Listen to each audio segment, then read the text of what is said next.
Okay, so really exciting. My rosehips have finally arrived. So my rosehips were supposed to be here about a week ago. I've had this lingering cough slash cold for 3 weeks, going on 4 weeks, and I know I need to make elderberry syrup. So I am ready because I finally got the little notification from Amazon that they have delivered. They were supposed to be here a week ago, and I don't know, we did have a little bit of snow, so maybe I think they got held up in Oklahoma somewhere, and then we had a little bit of snow, and I know the mailman is scared to come down our driveway when it snows. So I'm ready. Let's go up and get them. Okay, so my lighting inside is terrible, and the lighting outside right now is terrible. So let's just go do this. I have to drive up to my mailbox because it's too far. It's just too far for me, and it's really cold right now. Even though the sun is shining beautifully, it's just too cold. And, well, let me show you. And, well, I'm wearing flip-flops with socks. So we're not gonna walk up there, we're gonna drive.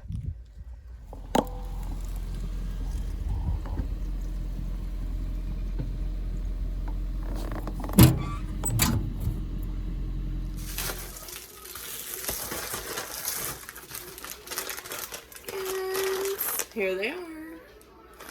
Finally. Now we can make some elderberry syrup. Okay, sorry about the lighting in here. So first, we're going to add, let me find the right measuring cup.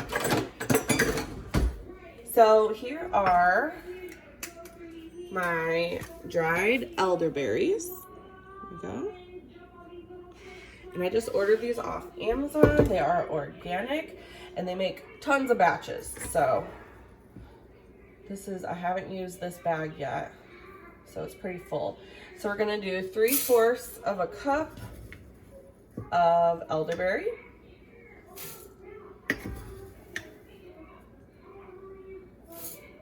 And then, let's close this back up. Then, of course, our rose hips. Now, let me tell you, rose hips are optional. And I'll tell you why in a little bit after we get this started. So don't let the ingredients of this make you not want to make it. So we're gonna do a 1/2 cup of rose hips.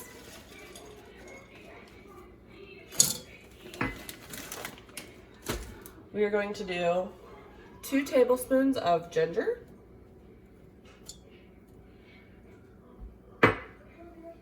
We're going to do, and I buy organic for all of this, so I'm going to do some organic cinnamon sticks, 2 or 3.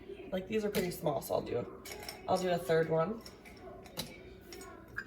And then you're going to add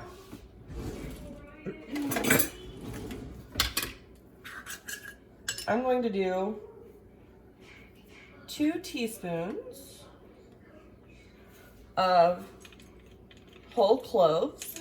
These are organic as well. Oh, these smell amazing. Okay, that's a little over 2 teaspoons, but that's okay. And then, so we're gonna steep this like a tea. So what we're gonna do, let me grab some water. So I'm gonna add about 3.5 cups of water. And then we're gonna turn this on high. Give it a little stir real quick. So as you can see, we're just making this just like a tea. So we're gonna bring this up to a boil, and then we're gonna put a lid on it and let it steep for 30 minutes to an hour, whichever you prefer. I'm gonna go more toward 45 minutes to an hour. So let's wait to bring this up to a boil, and I'll show you what it looks like.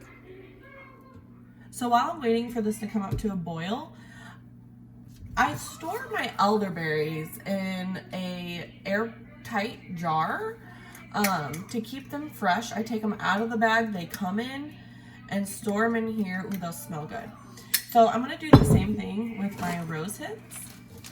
So I'm just gonna store them. I'm just storing these in a mason jar. Really, if you want to, you can use a Ziploc, but I like displaying my jars full of stuff. So I just wanted to add the reasons why elderberry syrup is so good for you. First of all, elderberry syrup has been used for centuries.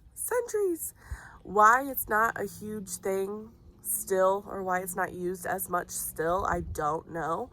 But elderberry syrup as a whole is antibacterial and antiviral. So it can fight off sinus problems, colds, flus, coughs, which is what I have been dealing with.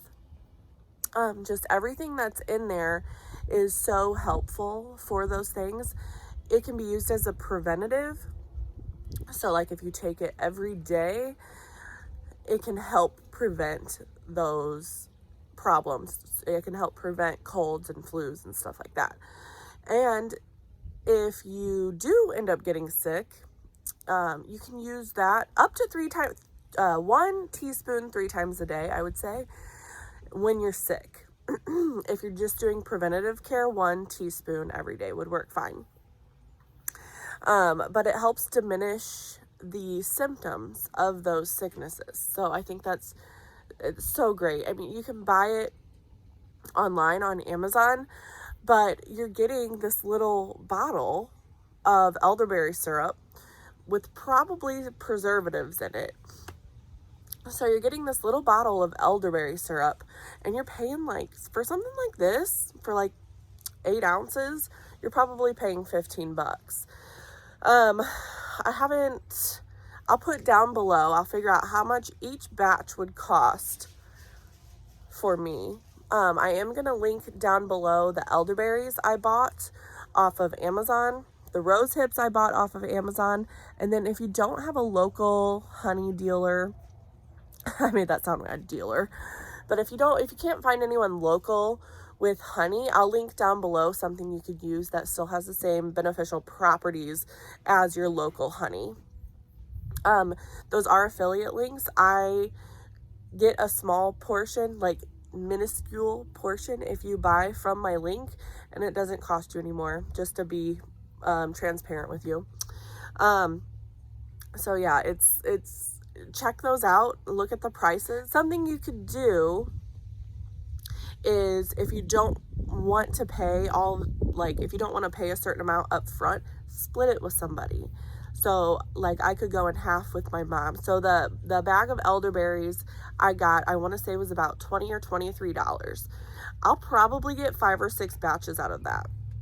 The rose hips, same. I think I paid like $16 for those, and I'll get 5 or 6 batches out of that, except I am using my rose hips in my fire cider too. And your honey, and then so you can divide those all up. It costs so much less than buying the pre-made little bottles off of Amazon. So it's probably better for you than the Amazon bot or online bot, unless you're buying it from somebody. So 1, it's better for you. 2, it's cheaper. I mean, can't beat cheaper. It's cheaper in the long run.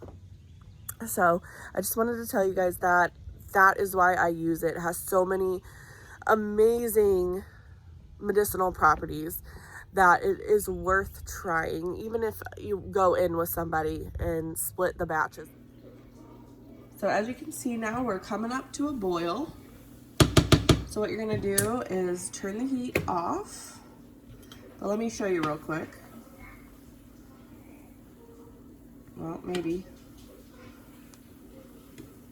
See the juice, how it's already starting to get infused with your elderberry, rosehip, cloves, cinnamon, deliciousness, and it smells really good. So what you're gonna do is pop a lid on it, and of course move it off the heat so it don't boil over. And I'm gonna let it sit for about 45 minutes to an hour.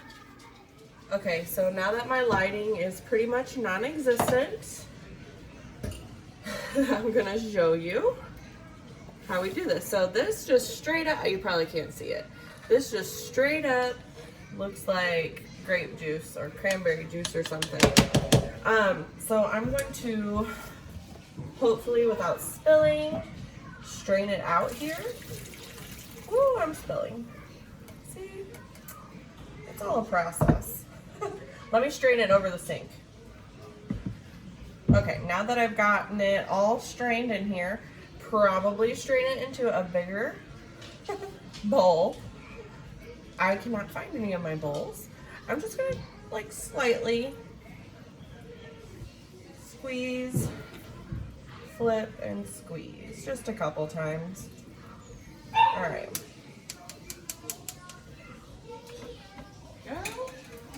So now you have this beautiful juice. So it looks like I have about 2 3/4 cup in here. So I dumped it in here so I could measure my honey in the same container it's in. So we are using local honey. Actually, I take that back. This honey, my mom went on vacation. My mom and some of my younger siblings and dad went on vacation, and they bought local honey from someone out in Florida. So this is actually raw honey from Florida, not where I live. But what we're gonna do now, make sure that your liquid is not too hot, because if you add honey to liquid that is boiling or way too hot, the properties of the honey start diminishing a bit. So I'm gonna add, look at that. I'm gonna add about a cup of honey. So I'm gonna go to 3 3/4 cup. Honey is raw. Honey is so good for you. It's like nature's antibiotic. This elderberry syrup is like nature's antibiotic. It's so good. All right. So that's about a cup of honey right there. And then you're just gonna, my mixture is still a little bit warm, not a lot, but just enough to help dissolve that honey. So I'm just gonna mix this until it's all dissolved. Okay, now that I have the honey dissolved, I am going to pour it into my containers. So I'm just gonna use just mason jars for this. Easy to store in the fridge, get in and out. So let's see if I can do this without spilling. Probably not, since I'm recording it. So I'm gonna use a funnel to make it easier.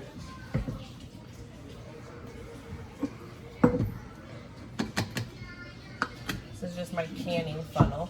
So you can kind of see, like, it's pretty liquidy, but once this completely cools, it will thicken up a bit because of the honey, and it'll be a little bit more syrupy, just a little. So that batch gave me almost 4 cups of elderberry syrup. And you're only taking a teaspoon a day per person. So here are my 2 jars of elderberry, and you just store these in the fridge and they last months in the fridge. Another really cool way to store your elderberry syrup are in these like flip top bottles. So, oops. And they're airtight like that. These are so cool. I got these off Amazon. Originally, I was using them for kombucha, but I've since stopped making kombucha as much. And I wanted to put my elderberry syrup in here, but you saw me spill earlier. I don't have a funnel for this right now. Hush. I don't have a funnel for this right now, so it would have been everywhere. So what I'm going to do, let me reach up above you real quick. So here's my fire cider that I'm fermenting right now. I still have about 4 or 5 weeks before this is ready. So in that time, I'm gonna do a video on fire cider because it is just as amazing as elderberry syrup. So I'm gonna get a funnel in the meantime for that and store it in these bottles. It's gonna be cute. So anyway, again, I just want to reiterate the honey you use for your elderberry syrup. It needs to be raw honey, local if possible. Let me show you. So there are things like this that you can get off of Amazon, which is raw and unfiltered California honey made by American bees. So there are options if you can't find local honey. And I do have a local, someone I get local honey from. I just wanted to use this up. Elderberry syrup was so easy to make. Just buy the ingredients and you just steep it like tea, add honey, mix it up, and then you put it in your fridge. And then you just take a teaspoon every day. It will change your life. If you have not had elderberry syrup, it will change your life. You will feel so good. It is so good for you. It's amazing. So I wanted to thank you guys so much for watching my video. I hope this helped you. I hope it... My son is in the bathroom. I really hope it inspired you to try to make elderberry syrup. I think you will love it. Always talk to your doctor if you're worried about something before you make it. This works for me. I know it works for me. Maybe it doesn't work for everybody, or maybe it's not good for everybody. So always make sure you talk to your doctor first. So elderberry syrup, and I can't wait until the next video. I hope you guys join me there. Please subscribe and like this video. And if you want to know when I upload videos, just hit that bell button. You can also go over to Instagram, and my name on Instagram is Calvi Homestead. So thank you guys for watching. I'll see you next time. Bye.